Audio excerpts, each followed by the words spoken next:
First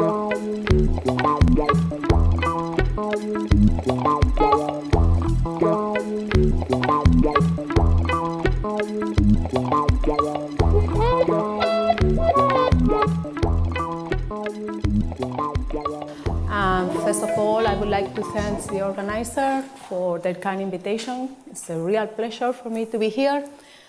And I'm going to talk about the invariant subspace problem, a concrete operator theory approach. And this is going to be a sort of, let's say, lecture that comes or that tries to lead to a problem with tools from complex analysis and operator theory, which is my main area of research. Most of what I'm going to say is part of joint work with Carl Cohen from Purdue University, Indiana University. So let me begin with an introduction. Probably one of the most important open problems in operator theory in complex Hilbert spaces is the invariant subspace problem, which asks if there exists a linear bounded operator on a Hilbert space without non-trivial closed invariant subspaces. By invariant, we meant that Tm is contained in M. We're going to assume they're always closed, and the trivial ones are used, of course, are the space consistent just the zero function or the total space. Of course, a few remarks are in order.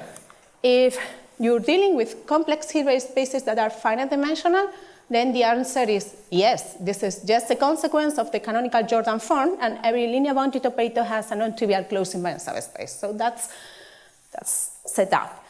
Actually, if instead of complex Hilbert spaces we consider real Hilbert spaces, then even in finite dimensional in R2 you can give a counterexample. For instance, the linear bounded operator that is represented by that matrix 2 by 2 has no non-trivial invariant subspaces in R2. So we're going to assume always that we are dealing with complex Hilbert spaces. And the second remark is that the answer is also true. Every linear bounded operator has a non-trivial closed invariant subspace when we're dealing with non-separable Hilbert spaces. And this is just a quick observation. If you take a vector in the space X, which is the non-zero vector, and you consider the smallest invariant subspace that contains such a vector, then it's generated by the closure of the linear span, because I want them closed, of the orbit of X. And in particular, since X is not zero, this is different from zero, and this is extremely contained in H whenever H is non-separable, because this is a separable subspace, and this is invariant. So the answer for non-separable Hilbert spaces is also yes, every linear bounded operator. I don't know the answer to which question? If every linear bounded operator has a non-trivial, every, yeah. So I pose the question the other way. I mean, if there exists, because, okay, we think there is a positive answer, but the question is if there exists a linear bounded operator without non-trivial closed invariant subspaces, okay? All right, so if you think about your favorite separable Hilbert space, that's probably little L2, right?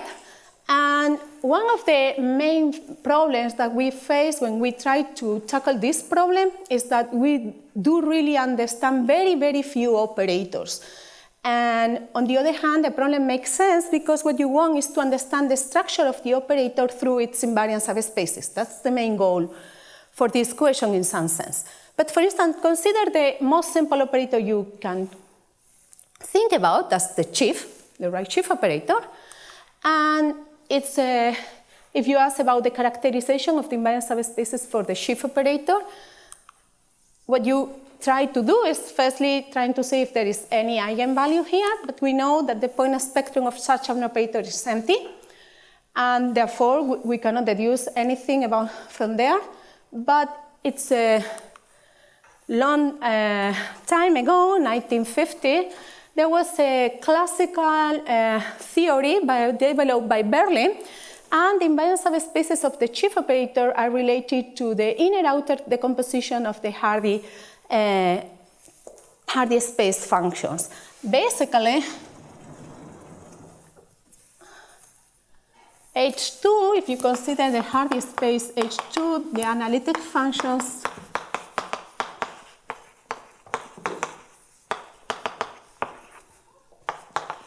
in the unit disk with a square summable sequence, then this basic story is that you can see. You can see your operator, let me write this way, from L2 to L2, and then identify this with a holomorphic function, and the chief operator becomes like the multiplication by set.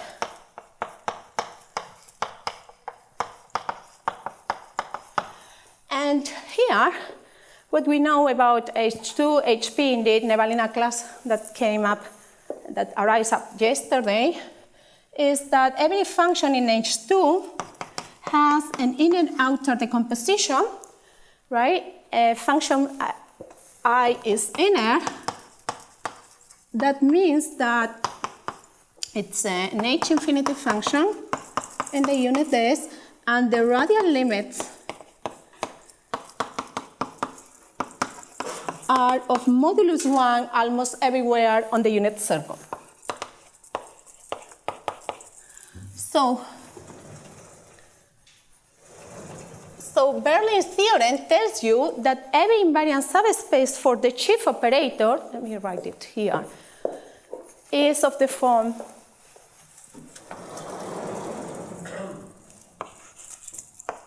M is an invariant subspace for the multiplication operator in H2.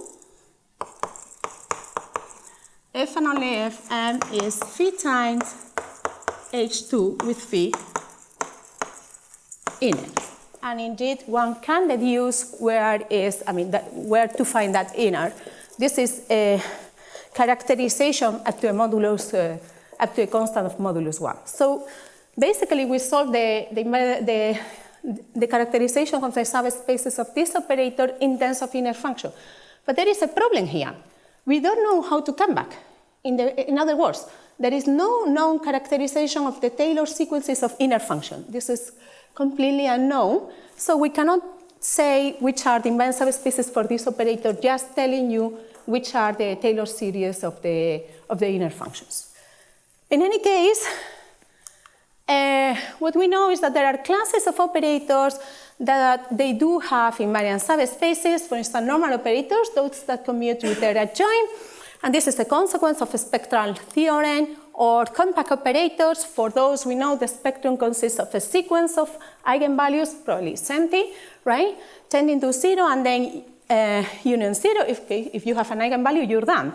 But if not, if the operator is quasi-nilpotent, Jonhn Von Neumann proved in the Hilbert space setting that every compact operator has a non-trivial closed invariant subspaces, and later Anonson and Smith proved the general case for Banach spaces. After that, there were a sort of research trying to understand which classes of operators had invariant subspaces, and for those, they were the polynomially compact operators. That means that there exists a polynomial such that P of t is compact.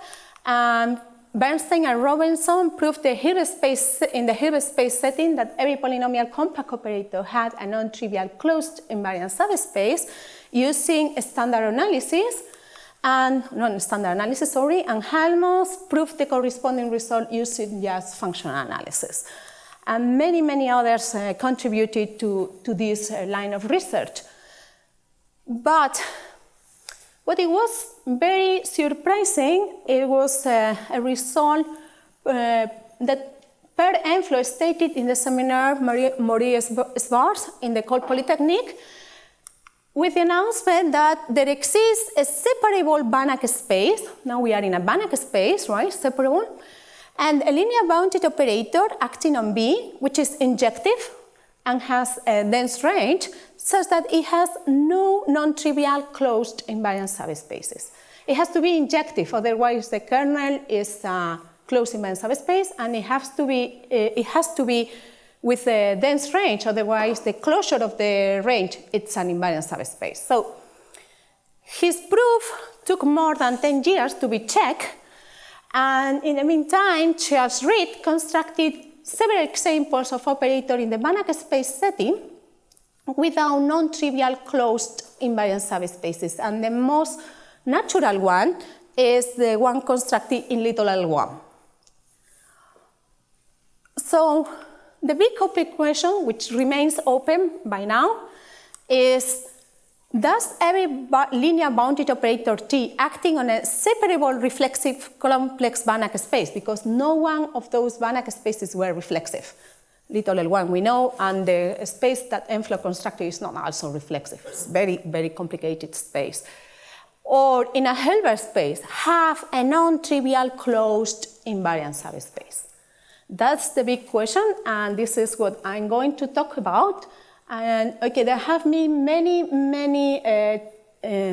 tries to solve this question, trying to understand why we cannot solve it. I mean, we look at the spectrum, we look at the growth of resolvent, there are partial results. And the goal for me today, before that, let me tell you a very important result in that context, which is Lomonosov theorem. Lomonosov tells you, or he proved, probably is one of the most remarkable results in the area, that if you have a linear bounded operator which is a non-Constantine d-identity, and it commutes with a non-zero compact operator, then it has a non-trivial closed invariant subspace. So this is very general result. Indeed, it has a non-trivial closed hyperinvariant subspace. What it means is that it's invariant under every operator in the commutant of T.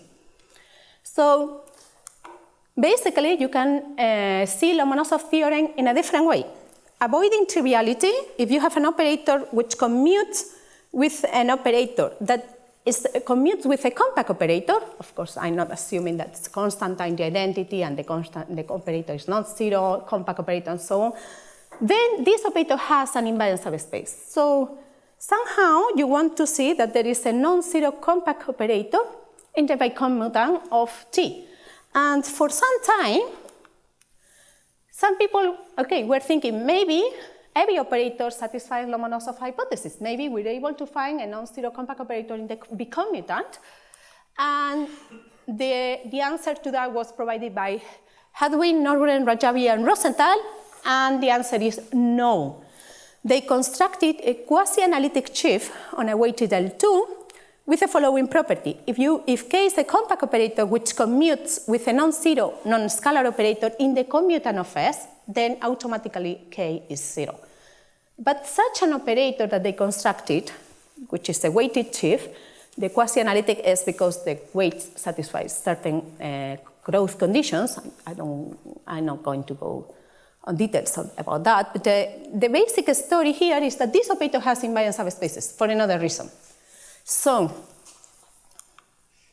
let me tell you how we were trying to understand this problem from a very tiny perspective, and it's what I would call concrete operator theory approach. And let me introduce you the concept of universal operator that they were introduced indeed by Rota by the end of the 60s. And the concept is the following. A linear bounded operator U in a Hilbert space is universal if for any other linear bounded operator T in H, we can find a constant, lambda, and an invariant subspace, a closed subspace of U, such that lambda T is similar to the restriction of U to M. In other words, the universal operator has such a rich lattice of invariant subspaces that whenever the operator you give me, any linear bounded operator, I look through it, and the restriction to one of those is similar to a constant time the operator you gave me. So in some sense, I like to see this as a film. You give me the operator, and then I pass my film, and I find the closed invariant subspaces such the restriction is similar to your operator, constant time your operator, which is what I wrote there.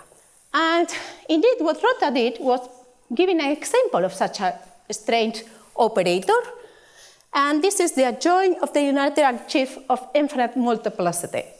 And this can be regarded, you take L2 of H is my Hilbert space, L2 is direct sum, L2 sum, right? So what you would take is just the adjoint of the shift, where these are the vector value, infinite vector value coordinates.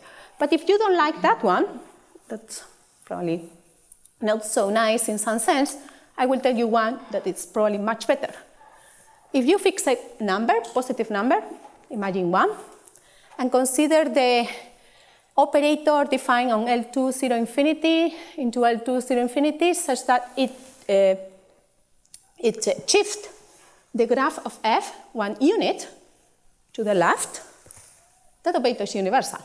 So that operator codifies any other linear bounded operator on a Hilbert space through its invariant subspaces.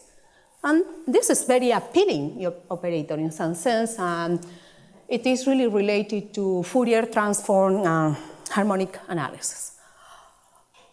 All right, why are they interesting?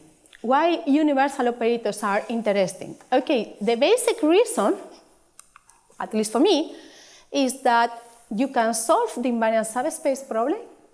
That means that every linear bounded operator has a non-trivial closed invariant subspace if and only if every closed invariant subspace M of a universal operator of dimension greater than 1 contains a proper closed invariant subspaces.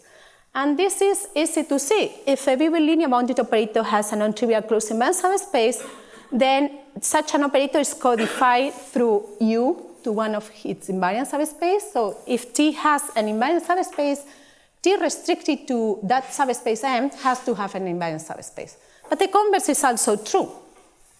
So actually, the second statement can be said in a nicer or shorter way. The minimal non-trivial closed invariant subspaces, those that do not contain any other invariant subspace, has to be one-dimensional. In other words, the minimal invariant subspaces for a universal operator has to be generated by eigenfunctions or eigenvectors, depending on where you like to work. So those operators, the universal operators, seems to be, I mean, of course they are weird in some sense, but not so weird. And they can codify any linear bounded operator on a Hilbert space through its invariant subspaces. And though they appear to be complicated, there is a sufficient condition to prove that an operator is universal. And this is Gallardo's theorem that was proved by 1969 that tells you that if you have a linear bounded operator on a Hilbert space with infinite dimensional kernel and it's onto, then it's automatically universal. So it has to have infinite dimensional kernel because you want to model infinite dimensional linear bounded operator, with a linear bounded operator with infinite dimensional kernel. So it has to, that condition is necessary. The surgery being onto is not necessary, it's sufficient. All right. I have the idea of the proof of Gallardo's theorem, and I would like to sketch a little bit about that. And basically, if it has infinite dimensional kernel, what you can do is to construct two operators, V and W, which are linear and bounded, such that V is the right inverse of your universal operator. UW is 0, and W is indeed injective. And the image of W is the kernel of U, and the image of V is the ortho complement of the kernel of U. Okay, if you do that, which is not really hard, I mean, you're basically separating the space in two pieces, the kernel of U and its ortho complement, then proving that U is universal is basically the idea I was telling you. You take any linear bounded operator, and then take lambda such that the modulus of lambda times the non of t times the non of u is strictly less than 1, in order that that series is going to be converted in non. So what you can prove is that this equation holds, and therefore uj is lambda times j2. And this is what I was telling you about how to look in the field for the invariant subspace you want to restrict the universal operator, which is going to be similar to the given t. Actually, that's going to be the image of J, which is a closed subspace for U, and J is an isomorphism onto M, and therefore you're done. All right, I hope to have convinced you that these operators are nice to study. I gave you just two examples. One was the adjoint of the chief of infinite multiplicity. The other one was the L2 zero norm when I'm shifting the graph. And here is another one, which I think is probably my favorite one because it is related to complex analysis. And this is a result of Norren, Rosenthal, and Wintrover coming from 1987. It tells you that if you have a hyperbolic disk automorphism, for every lambda in the interior of the spectrum of the composition operator phi minus lambda I is universal in the Hardy space. So let me point out several things because as you read the theorem, I guess everybody is aware of a composition operator is nothing more that the map, that the operator that takes any function f composed by phi. A hyperbolic automorphism of the disk, okay, basic complex analysis course tells you that this automorphism has this form. And what is a hyperbolic one? Okay, you can solve, this automorphism can be classified according to their fixed points, and they are called parabolic if they have only one fixed point and it's on the boundary of the unit disk. They're called hyperbolic if they have two fixed points and both are located on the boundary of the unit disk, and they're called elliptic if they have two fixed points but one is inside and the other one is outside the closure of the unit disk. So this is the classification. So what Norren, Rosenthal, and Wintrover prove is that if you have a hyperbolic automorphism of this with that means two fixed points on the boundary, phi minus lambda times the identity is universal for any lambda in the interior of the spectrum. So now the spectrum, I can tell you what it is, it's an anonymous. But this is not important in terms of invariant subspaces. Why? Because the lattice of invariant subspaces of phi minus lambda I and the lattice of invariant subspaces of phi is the same. Lambda I is not playing any role. So basically, though phi is not a universal operator, it has as many invariant subspaces as a universal operator. So I'm going to concentrate on this guy. Let phi be a hyperbolic automorphism. So it has two fixed points. Put the fixed point wherever you like. And this is the symbol for phi. And then what you can prove is that every linear bounded operator has a closed non-trivial invariant subspace if and only if for any function f in H2, which is not an eigenfunction, you take the invariant subspaces generated by the orbit of f, and then you're always able to find G in that invariant subspace, which generates non-zero and is not the whole space, and it's going to be invariant. So that's pretty concrete question. And in terms of minimality, that asks you if the minimal non-trivial closed invariant subspaces for phi are just one-dimensional. They are just generated by eigenfunctions. Okay, that was a sort of research line we took and trying to understand which condition on that space ensure that this is a minimal invariant subspace for the operator, and there were many results here: Mortini, Matach, Chocliard, Shapiro, joint work with Pamela Gorky, and also trying to understand the eigenfunctions of phi. And we provided a constructed characterization of the eigenfunction of such an operator in the Hardy spaces. But so far, we were not able to prove what we wanted anyway. But in order to understand invariant subspaces, that was like the first step. At this point, so, the basic story is that, okay, we have several tools to try to understand the invariant subspace problem. And the most remarkable result, as I said, was Lomonosov theorem, because it provides a lot of examples of operators that have invariant subspaces.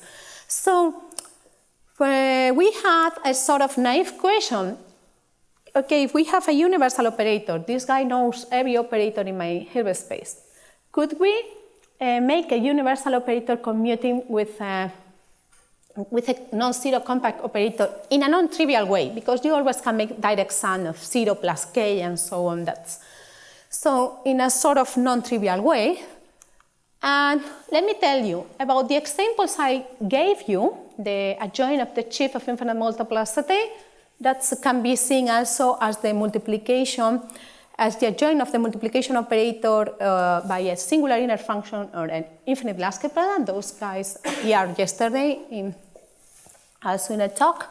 So let me try to convince you just very quickly that these guys do not commute with a non-zero compact operator. And the basic reason is that they are isometric operator. Their adjoint has infinite dimensional kernel, it's onto, and Caradou's theorem tells you that it's automatically universal. All right. Once I know those are universal, I can express them according to the wall decomposition theorem respect to that decomposition of the Hilbert space, this is a direct sum, and basically it tells you that the adjoint of any chief of infinite multiplicity can be expressed like that. This is a block matrix with identities in the superdiagonal. So if you try to understand the commutant of that operator, I have the composition, and you make a little of algebra, then if A commutes with such an operator, A has that form. And this is an upper triangular block triplet matrix. And in such a matrix, every block occurs infinitely many times. And in addition, those are operators acting on infinite dimensional Hilbert spaces, because I was dealing with infinite Lasker product on singular inner function. This is a little bit technical, but this, in any case, you will agree with me that such an operator is never compact unless it is the zero operator. So the adjoint of the chief of infinite multiplicity expressed in such a way never commutes with a non-zero compact operators. And the other guy I showed you as a universal operator was C minus lambda I acting on the Hilbert space. And in a joint work with Carl Cohen, we proved that the adjoint of that operator is similar to an analytic templates operator where T is the covering map of the spectrum. This result wouldn't tell you anything unless you would know that a templates operator, an analytic templates operator such that the inducing symbol is an inner function or a covering map, never commutes with a non-zero compact operator. So C does not commute with a compact operator, and the non-universal operators to that point do not commute with non-zero compact operators. All right. So what we prove, jointly with Carl Cohen, is that there exists a universal operator which commutes with an injective dense range compact operator. That's the non-trivial way. And the operator is the adjoint of a multiplication operator acting on the Hardy space, and the phi is the covering map of that domain. I'm not going to go into details, but that's the covering map of that domain. This is the unit disk, and this is an spiral which approaches to the boundary infinitely many times. All right.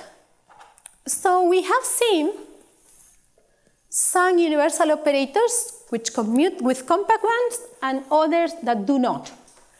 Once you have one, there are many compact operators which commute with the this particular that we constructed, this T phi star. And we can consider the set of compact operators that commutes with T phi star. This is K phi. And as we produce one, this is a non-zero, this is non-empty. Just the zero operator. All right. If we consider the commutant of an operator, and we denote by f prime, we know that the commutant is always a non-closed subalgebra of the linear bounded operator of the Hilbert space. And the result is that in the case of the Hardy space, K phi is a closed subalgebra of the commutant such that it is a two-sided ideal. And in particular, if G is a compact operator in K phi, and we take any bounded analytic functions on the disk, we're always able to produce more compact operators there. And the most striking result from my perspective, indeed, is that any of them are quasi-nilpotent. So their spectrum are reduced to zero. So more recently, okay, we have constructed this, or we constructed that operator in the Hardy space, and we were taking advantage of the structure of the Hardy space in order to provide information about the invariant subspaces of the universal operator. But we also provided an example in the context of the Berman space. The Berman space are the analytic functions in the disk, the Berman space intersection L2 of the disk. That means that the integral respect to the area measure is finite. Okay, the operator, this recent operator, is of different nature of the one in the Hardy space, because the Berman space is also of different nature, but the story is that also commute with the injected dense range compact operator. And as a consequence, as a consequence of this is that there exists a backward shift invariant subspace for the Berman space that is indeed invariant of this universal operator. This is a consequence of Lomonosov theorem. What our goal was in that sense was trying to take advantage of the backward shift invariant subspaces in the Berman space. Okay, if this is the first time you saw this, this is probably a bit complicated. For the shift invariant subspaces, we have that characterization. The backward shift are the ortho complements of those guys. But in the Berman space, the situation is extremely complicated. I mean, there is no real characterization of the invariant subspaces for the shift operator. There is no Berlin theorem in some sense there. And actually, the structure is such complicated that you can have very weird invariant subspaces, and they were provided invariant subspaces of defect 2, for instance. They were provided by Hedelman. They are a result of Borishev, Chimorin, and that you can prove the invariant subspace problem, or you can solve the invariant subspace problem just understanding the invariant subspaces of the shift operator in the Berman space. There is a very important result due to Aleman, Richter, and Sandberg about their structure, how they are generated. So really, our goal in that sense was taking advantage of such a big structure and see if we were able to go further.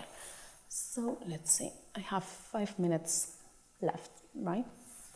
So let me tell you some consequence of what we were doing. So assume you have a linear bounded operator, A, and a universal operator, now I call it T, sorry, and which commutes with a compact W. So A is the linear bounded operator, I have my universal operator are restricted to an invariant subspace is similar to A, or a constantine A, but I can assume the similarity is not playing any role in order to understand the invariant subspaces, so I can assume without law of generality that A is the restriction of T to M. And I can assume M is also not everything, because Lomonosov theorem would tell me that it has an invariant subspace. It commutes with the compact one. So, all right. And moreover, I can assume that the universal operator I'm dealing with and A are invertible, because otherwise I replace by a translation times of that. And this is not going to affect the study of the invariant subspaces. And then I'm going to do linear algebra here. I'm going to express my Hilbert space as the orthogonal sum of M and M perp. And respect to that decomposition, I have the universal operator is T, and then takes M into itself, because M is invariant, so that's the piece A. There is nothing, M is invariant, so we have a piece 0, it's upper triangular, right? That's an operator block matrix. We have A, B, C, and then the compact operator has PQR as entry respect to that decomposition. And since W is compact, every entry in that matrix is also compact. And as I said, we're basically assuming that A and C are invertible. So what we want to understand is how the invariant subspaces of T are affecting A in some sense. And we know those commute. Oh, I forgot to say that neither P or R are 0 because W is injective.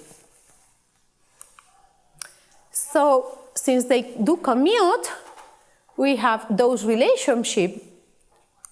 And since A is the operator I'm trying to understand, okay, this is not so interesting if P is 0, right? That equation is not so interesting if P is 0. But I can always assume that P is different from 0, making a sort of,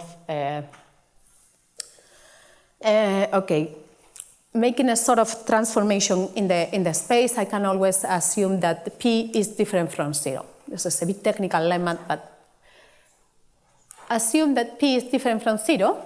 Then what you can deduce for those relationships is that either R is different from 0 or A has indeed a non-trivial hyper-invariant subspace. Either the kernel of R is 0 or A has a non-trivial invariant subspace. Either B is different from 0 or A has a non-trivial hyper-invariant subspace. For us, the goal was trying to exhaust all the possibilities in order to prove that A has a non-trivial invariant subspace. That we didn't succeed in that sense, but at least what we were able to say is that since T has so many invariant subspaces, we can make a projection of them in some sense. Take T phi star is now our universal operator. This is the decomposition I was telling you, and take the projection of L perp onto M. L is an invariant subspace for T phi star. That is invariant under the adjoint of A star. It's an invariant linear manifold which is non-zero. Oops. So we provided infinitely many non-zero invariant linear manifolds for A star, but unfortunately what we do not know is that if any of those are the closure of them is different from the total.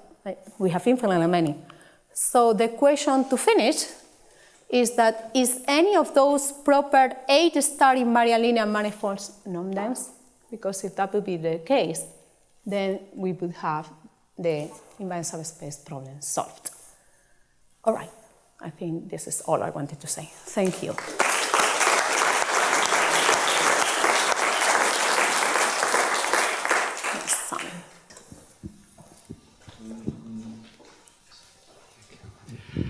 How would the whole picture of spectral theory look if your main conjecture were true? That's a very good question. You cannot have point spectrum. You don't want answer residual spectrum. So it's basically continuous spectrum. But the constructed, let's see, the structure of the subspaces or the structure of the counterexamples, the structure of the counterexample in the Banach space setting, let's see, I now read a counterexample in a little L1, which is a separable Banach space. And he was able to produce a counterexample which is indeed quasi-nilpotent, which is the worst thing you could expect. But his counterexamples do not work in the Hilbert space setting. And that's even in reflexive space setting, that's the main problem. But it could be, the spectrum could be really, really very, very thin. That was really, yeah.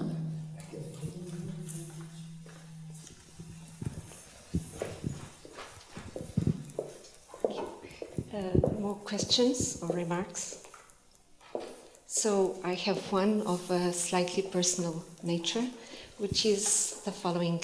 This problem is so important, so famous, it has generated such huge interest, and I've seen almost emotional reactions when this is discussed. So I would like to ask you, what is your personal conviction regarding the answer to Okay, let's see. To the question of whether there is always a non-trivial invariant subspace in every separable Hilbert space. So let's see. I'm a positive person, so I believe it's true. Every linear bounded operator has a non-trivial closed-Riemann subspace in the Hilbert space setting. But if you let me say something else, I was very fortunate because I worked with Charles Reed, who passed away 2 years ago unexpectedly. And long time ago, I asked him, what do you think about the Riemann subspace problem? He was a real great guy, constructed counterexample. And probably he knew his counterexample better than anyone else in the world. And he said, it's true. I said, why? And he said, because I was not able to construct a counterexample.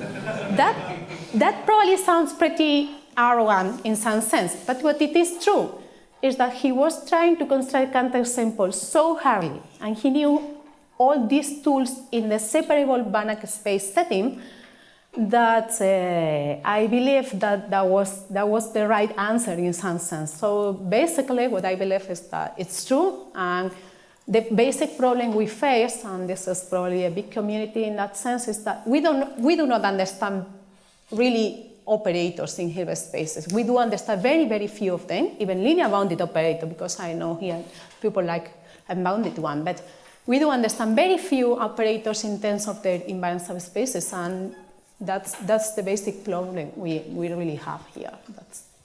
Thank you. So let's thank the speaker again.